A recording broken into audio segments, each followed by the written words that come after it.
Bonjour tout le monde et bienvenue à cette nouvelle réflexion, de permettre aussi qu'on puisse rentrer chez vous pour partager ensemble la parole de Dieu, la parole de l'Évangile en ce vendredi 14 juin.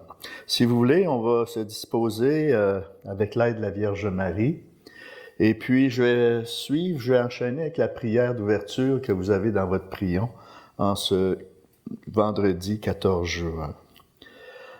Au nom du Père, du Fils et du Saint-Esprit. Amen. Eh bien, Vierge Marie, on t'invite chez nous, on t'invite dans nos cœurs afin que tu puisses nous disposer à laisser l'Esprit Saint réagir en nous.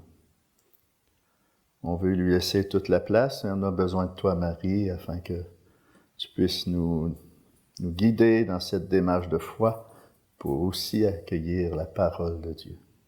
Je vous salue, Marie, pleine de grâce, le Seigneur est avec vous. Vous êtes bénie entre toutes les femmes, et Jésus, le fruit de vos entrailles, est béni. Sainte Marie, Mère de Dieu, priez pour nous pécheurs, maintenant et à l'heure de notre mort. Amen.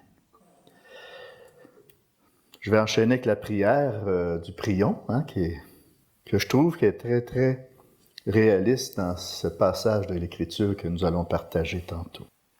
Seigneur Dieu, toi qui unis les cœurs des fidèles dans une seule volonté, donne à ton peuple d'aimer ce que tu commandes et de désirer ce que tu promets, pour qu'au milieu des changements de ce monde, nos cœurs s'établissent fermement là où se trouvent les vraies joies.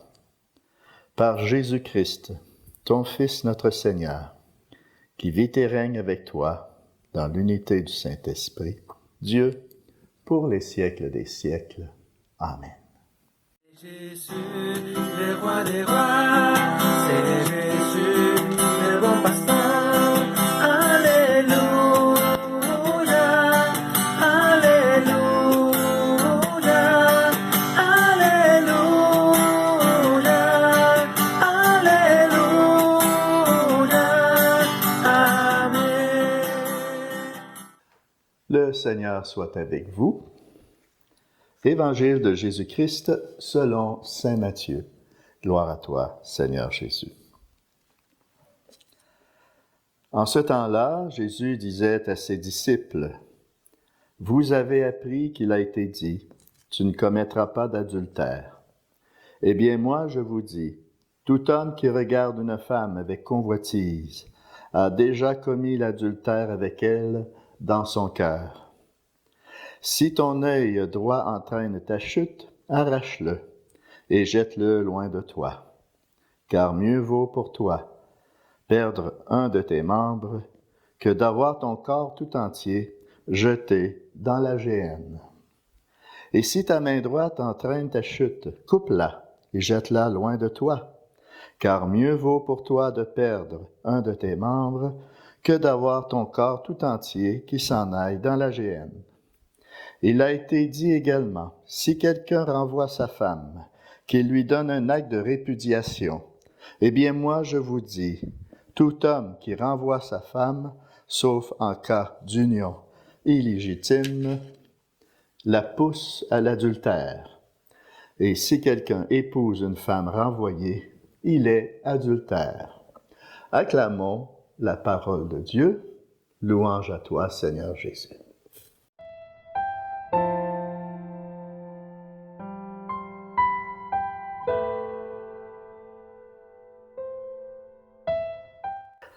Dans l'Évangile d'aujourd'hui, nous sommes dans la continuité du sermon sur la montagne que nous scrutons depuis plusieurs jours dans les Évangiles avec l'aide de Matthieu. Pour Matthieu, Jésus, c'est le Maître. Jésus est le Maître qui dit avec autorité ce que Dieu demande aux croyants, ce que Dieu attend de ses disciples. Jésus propose une nouvelle manière de comprendre en quelque sorte les règles qui viennent de l'Ancien Testament. On le voit dans le texte. Vous avez appris qu'il a été dit telle et telle affaire. Eh bien, il continue et renchère avec « Eh bien, moi, je vous dis ». Alors, Jésus fait souvent le lien avec l'Ancien Testament et propose, il vient accomplir en réalité ce qui a été dit. Donc, ce discours constitue une règle de vie pour les disciples de Jésus, dans ce qu'on vient d'entendre dans le texte. Puis ça concerne à la fois les relations humaines puis les relations qu'on doit avoir avec Dieu. Dans cette intimité, correspondre à ce qu'il attend de nous. Donc, voilà un texte qui est vraiment à l'envers de notre société actuelle, on peut le voir, où tout aujourd'hui est permis, mais au point que le mal devient bien, puis le bien devient mal, selon où se constitue dans différentes situations. Donc, Jésus, à travers sa parole, il lève le voile sur ce qu'il y a de caché au plus profond de nous. C'est par sa parole et l'action de l'Esprit Saint qui vient faire en sorte replacer un peu, mettre la pendule à l'heure en quelque sorte, avec l'aide de la parole. Il faut bien comprendre ici que le monde dans lequel on vit n'est pas obligatoirement chrétien. Aucune nationalité fait de nous un chrétien. L'État et la religion sont deux choses bien distinctes, bien différentes. Il faut dire qu'on est chrétien seulement quand on accepte Jésus-Christ dans sa vie comme Seigneur et Sauveur. On est chrétien lorsqu'on développe cette intimité avec lui, qui est toujours possible aujourd'hui, même en 2024. On est chrétien quand on vit de sa parole. Aujourd'hui, notre société n'est plus dans une époque de chrétienté. C'est peut-être l'heure pour nous, les chrétiens, les croyants de ce monde, de faire vraiment la part des choses dans notre témoignage de vie, dans les choix qu'on fait. Le monde qui ne croit pas en Dieu va vivre ce qu'il veut. Les gens sont libres. Mais pour celui ou celle qui se réclame chrétien, croyant, nous choisissons en toute liberté de vivre selon la parole de Dieu, selon sa mentalité, selon la mentalité du Christ. Dès lors, à quoi ça sert de crier après la conduite des gens sans Dieu? C'est quand même leur choix, on ne peut pas les obliger à croire. Le Seigneur nous laisse libres dans tout ça. Ça n'empêche pas quand même qu'on doit les aimer, les accompagner du mieux qu'on peut. Dieu nous renvoie ici non pas aux normes de la société, mais bien aux normes de vérité de notre cœur, de notre propre conduite, ce à quoi il s'attend de nous. Le chrétien d'aujourd'hui ne va plus pouvoir dire « je suis chrétien ou croyant », mais je ne pratique pas.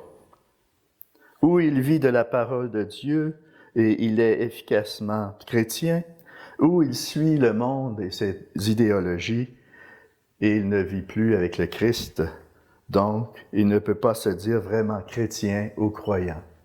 C'est comme si je disais, je suis médecin, mais je soigne personne. Je suis médecin, mais je pratique pas la médecine. Donc, dire que je suis croyant puis je pratique pas, il faudrait faire une bonne réflexion là-dessus. Parce que le registre de baptême ne sert à rien si dans notre cœur, nous ne sommes pas vrais avec le Christ. Si dans notre cœur et dans notre conduite, nous sommes opposés aux paroles mêmes du Christ. Jésus, aujourd'hui, nous interroge, « Es-tu vraiment mon disciple? Es-tu mon disciple? » Quand il dit « Viens, suis-moi », qu'est-ce que je réponds à ça? Ou suis-je tout simplement un croyant du bout des lèvres, tout simplement? Aujourd'hui, Jésus vise très haut en manifestant son autorité sur la 6e et 9e commandement. Des préceptes qui se réfèrent à la sexualité et à la pureté de la pensée, la pureté d'intention. La sexualité est un langage humain qui signifie amour et alliance. C'est un don de Dieu, nous disait Jean-Paul II. De ce fait, il ne faut pas banaliser la sexualité. Nous ne pouvons pas non plus transformer les autres en objets de plaisir, même pas par la pensée. De là l'affirmation très sévère de Jésus, « Tout homme qui regarde une femme et la désire a déjà commis l'adultère avec elle dans son cœur. » Il est donc nécessaire de couper le mal à sa racine et éviter les pensées et les occasions de chute. Comme on voit dans le texte, Si ton œil droit entraîne ta chute, arrache-le et jette-le loin de toi. Et la même chose, si ta main droite entraîne ta chute, coupe-la et jette-la loin de toi. Comment qu'on fait ça? Le Seigneur ne veut pas qu'on se coupe la main puis qu'on... Mais on peut couper ces mauvaises habitudes par la méditation de la parole de Dieu, par la puissance de l'Esprit Saint en toi. Tu peux couper toutes ces mauvaises habitudes que tu peux prendre au fil des ans, dont tu veux te défaire. Et cette parole de Dieu vient couper tout ce qui nous empêche de suivre le Christ et ce qui nous entraîne dans une chute qui nous éloigne du Christ. Donc, dans ce texte, on parle aussi de la dignité du mariage, qui doit être protégée pour toujours, car elle fait partie du projet de Dieu pour l'homme et la femme, afin que par l'amour et le don mutuel, ils deviennent, l'homme et la femme, une seule chair. Et en même temps, ils deviennent un signe visible de l'alliance du Christ avec son Église. Le chrétien ne peut vivre la relation homme-femme ni la vie conjugale selon l'esprit du monde, mais selon l'appel qu'il a reçu de Dieu avec l'Esprit Saint. Ces paroles peuvent sembler radicales et exagérées. Ça peut même sembler impossible. Mais avec Dieu, tout est possible. C'est pourquoi je dois me coller sur le bon Dieu. Je dois laisser l'Esprit Saint engendrer cette vie en moi, de me décider pour lui. Jésus est venu restaurer la création, chacune d'entre nous, dans la pureté de ses origines. On ne peut pas y arriver tout seul. C'est pourquoi on a besoin d'être accompagné par l'Esprit Saint, de nous nourrir de la parole de Dieu et aussi d'être accompagné par notre Mère l'Église, qui ne veut pas pour nous le malheur, mais le bonheur. Je termine avec un texte du Deutéronome que je trouve très approprié au chapitre 30, versets 19-20. Je cite, « Vois aujourd'hui, je mets devant toi la vie ou la mort, la bénédiction ou la malédiction. Choisis donc la vie pour que vous viviez, toi et ta descendance, en aimant le Seigneur de ton Dieu, en écoutant sa voix, en vous attachant à lui. C'est là que se trouve ta vie. » Fin de la citation. C'est très beau. Sur ça, je vais vous bénir, finir par cette bénédiction. Pour celui ou celle qui accueille cette bénédiction, c'est pour un mieux vivre. Et afin qu'on puisse entrer pleinement dans la compréhension de la parole de Dieu, ce à quoi nous sommes tous appelés. Et qu'on puisse aussi nous accompagner les uns les autres avec l'aide de l'Esprit Saint. Et je vous bénis au nom du Père, du Fils et du Saint-Esprit. Amen. À la prochaine et bonne journée à tous.